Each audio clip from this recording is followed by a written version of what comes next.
Police officers, firefighters, and paramedics in one northern Kentucky town won't be allowed to use medical marijuana under the city's new rules.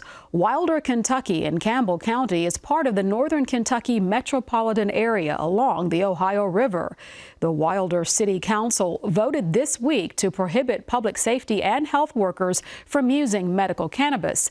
In our Reporter's Notebook segment, I talked with a journalist in the region about what it means and what could come next.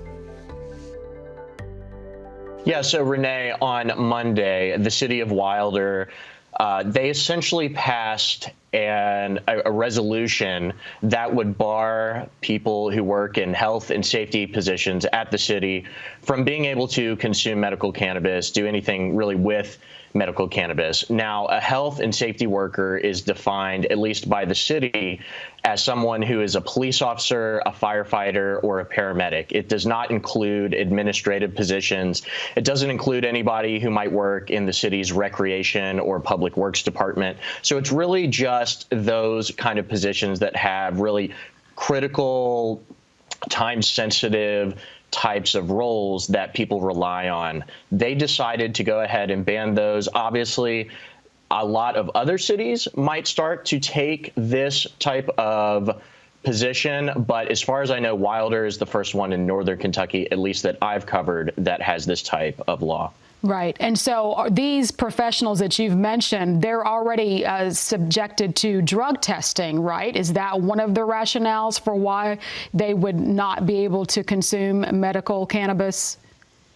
That's right. They are already governed by the rules of the city of Wilder regarding drug testing and other drug policies. Essentially, the way the state of Kentucky has laid out the law, it requires it does not require cities to renege on any previous positions that they were governing drug policies by. So if the city of Wilder last year, the city of Wilder passed a new employee handbook that laid out those rules. Just because medical cannabis is now legal in the state of Kentucky, the state law essentially lays out that Wilder is able to continue to follow those rules. I think really where the rationale from their standpoint comes in is they wanted to go ahead and make the health and safety workers specifically barred from being able to do that because the city believes that it's a critical position in the public need. So is there any backlash about that or any pushback? Or do people say, well, that seems to make sense?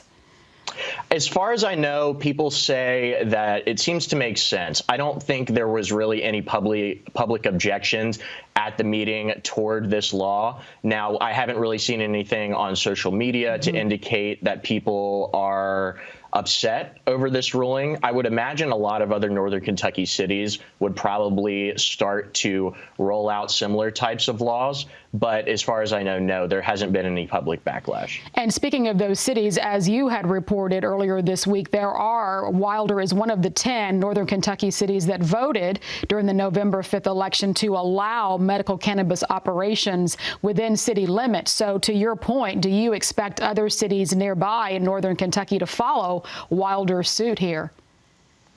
Yes, I do. I believe a lot of other cities that have voted to allow medical cannabis will also, or allow medical cannabis business operations will eventually take up some sort of measures that will bar public health and safety workers from being able to consume medical cannabis on the job. Well, Kenton Hornbeck, thank you so much for your time today and for your reporting. And I know we'll be in touch with you again soon. Thanks so much, Renee. I appreciate it.